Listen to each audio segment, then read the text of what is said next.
Marie, ça va? Bonjour maman. Bonjour. Opanda. Bonjour. Bonne. Bien maman. En tout cas. Maman Marie, bonne santé. Santé. Madame Mouké. Oh Mouké Moussoussé what? En tout cas. Na sepeli, tu es un bébé non? La bonne délai général là puis même la maman Marie na sur la naï. Ko critiquer politique à Mkozamboka, c'est normal. Mais ma fille n'a pas pas ma vie. Oui, Mikolo, tu as un dossier moko tozola de la maman Marie Info. Oyo afinga kabato, salba malukuta, babingi diffamation. Alors depuis vendredi, tu vois qui est, tu vois ça, mais c'est pour le saut. Donc il a précisé d'abord que la première dame Azali est plaignante dans le dossier.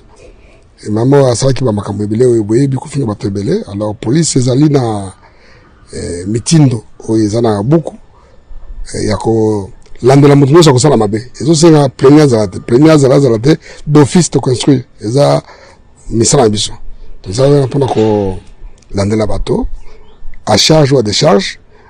Même qui maman to s'ambitier to moni que délai biso 48 heures ekoki tout comme to kadi kotinda na parquet mais to moni na niveau na biso to pesi moi koke bisa azonga tant azonga c'est ndako les premières dames bengi alobi alingi alanda na réseaux sociaux ngi bato aloba et puis ba finga ki paye abinono anga mona mama wana to kezo zuyeto En tout cas na sepeli tu es un bébé non?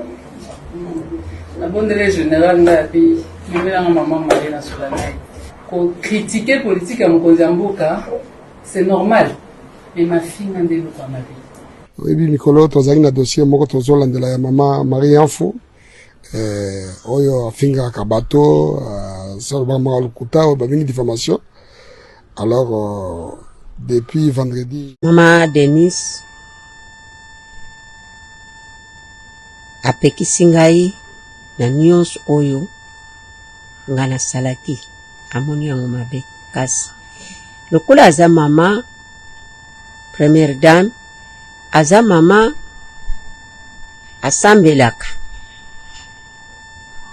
éducation oyo ye akoli na maboko ya basango yango wana mama alimbisi ngai na news ngana salaki alimbisi ngai ayebisi ngai natikala kosalela lisusu te na miso ya papa général Kasongo soki nazongeli likambo wana papa général atindi bato bake kokanga ngai mama akokota na ye lisusu te. Mama alimbisi général asalaki mosala na ye toyaki na tongo na biloko ali na note na biloko toyaki nango général tango babengi ye aye alobi no nazoya akoti babengi biso na bureau général alobi no ngai na dimbisi bino na libre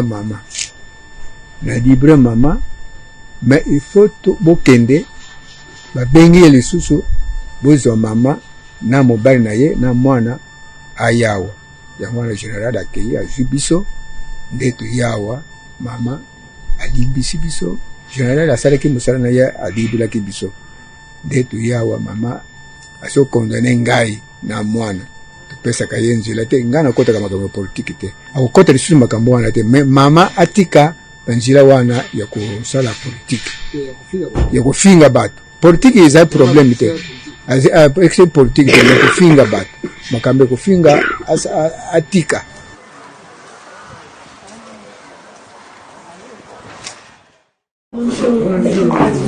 Bonjour papa. Maman Marie, ça va? Bonjour maman. Bonjour. Opanda. Bonjour. Bonne. Bien maman. En tout cas. Maman Marie, bonne santé. Santé.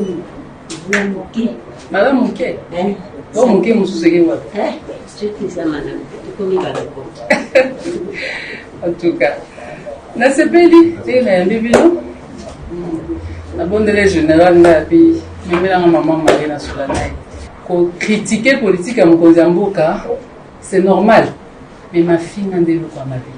oyebi mikolo tozali na dossier moko tozolandela ya mama Marie Info oyo afingaka bato salobamaka lokuta oyo babengi diffamation.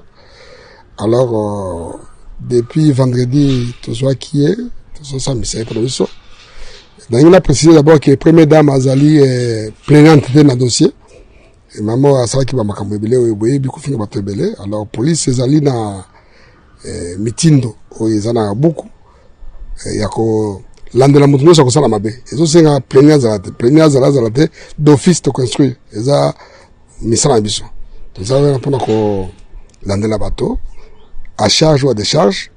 To memaki mama tosambisi ye tomoni ke délai na biso 48 heures ekoki to comme tokaki kotindela parquet mais tomoni na niveau na biso topesi ye mwa kokebisa azonga tant tozongisi na ndako ne première dame abengi alobi alingi alandaki na bareseaux sociaux ndenge bato baloba epuis bafingaki mpe ye abinona alingi amona mama wana mpe tokei tozwi ye toye na yawa mpo mama apesa bango mwa conseil asoi na bango apesa bango conseil yango sikoyo tosisi.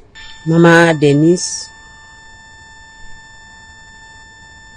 apekisi ngai na nyonso oyo nga nasalaki amoni yango mabe kasi lokola aza mama première dame aza mama asambelaka